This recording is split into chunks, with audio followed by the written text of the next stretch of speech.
Reservation आप बताओ, 80% वाले को कंपाउंडर और 40% वाले को जब डॉक्टर बना दिया जाता है। सवर्ण आर्मी कहती है जो सक्षम है वही सवर्ण है।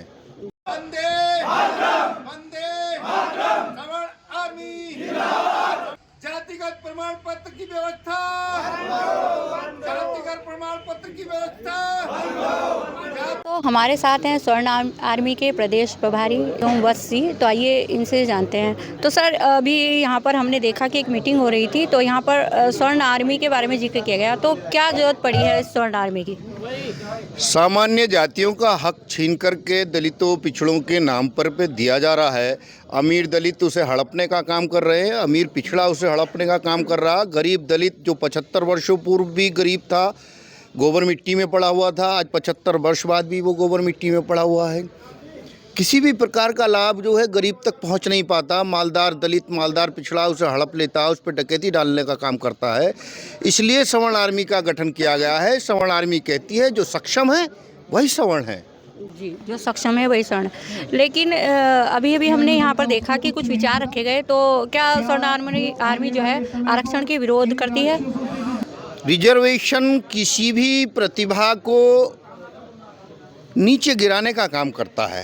रिजर्वेशन के कारण हमारे देश की बहुत सारी प्रतिभाएं हैं जो विदेशों में पलायन करती जा रही हैं। तो वो ठीक से इलाज कर पावेगा क्या? कोई दलित 40% वाले डॉक्टर से इलाज कराना पसंद करेगा? रिजर्वेशन तो निश्चित रूप से गलत है। यदि फिर भी गरीबों को, दलित परेशान लोगों को, कमज़ोर लोगों को आगे बढ़ाने की बात यदि होती है तो रिजर्वेशन आर्थिक आधार पर दिए जाना चाहिए। उसके लिए आई.टी. देवेगौड़ा ने जी भी कहा, राम भद्राचार्य जी ने भी कहा, और नाना प्रकार के बहुत लोग जो बड़े बड़े नेता हैं जो पॉलिसी बनाते हैं देश की, वो लोग चाहते हैं कि रिजर्वेशन आर्थिक आधार पे हो ताकि देश में एकरूपता और एक समानता आ सके। तो स्वर्ण आर्मी का गठन किस लेवल पर हो चुका है? क्या पूरे देश में फैल चुकी है ये? सवर्ण आर्मी देश के 10 राज्यों में आज काम कर रही है। उत्तर प्रदेश में, पश्चिम उत्तर प्रदेश में 4 जिले अपने, मुजफ्फरनगर, बिजनौर, मुरादाबाद, संभल, और उधर आगरा, हाथरस, बुलंदशहर। और उसके अलावा पूर्वी उत्तर प्रदेश में लगभग 40 जिलों में कार्यकारिणी हमारी गठित हो चुकी है और निरंतर 10 राज्यों में ठीक से काम कर रही है, जिसमें जम्मू कश्मीर, हरियाणा, पंजाब, दिल्ली और आपका जितना हिंदी भाषी क्षेत्र है, अधिकांशतः सवर्ण आर्मी स्थापित हो चुकी है। जी। तो क्या संदेश देना चाहेंगे आप?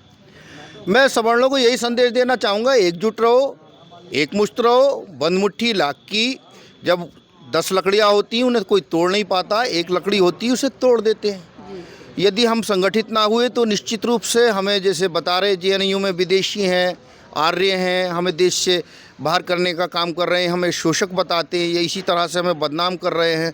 यदि इस तरह से होता रहा तो निश्चित रूप से आज देश कल बटा हिंदू मुसलमान के बीच में, आज फिर अगड़े पिछड़े, गरीब दलित पिछड़े के बीच बटेगा। उससे बचने के लिए, हिंदू राष्ट्र स्थापित करने के लिए, जाति विहीन समाज की स्थापना करने के लिए रिजर्वेशन समाप्त होना चाहिए और जाति प्रमाण पत्र की व्यवस्था समाप्त हो जानी चाहिए।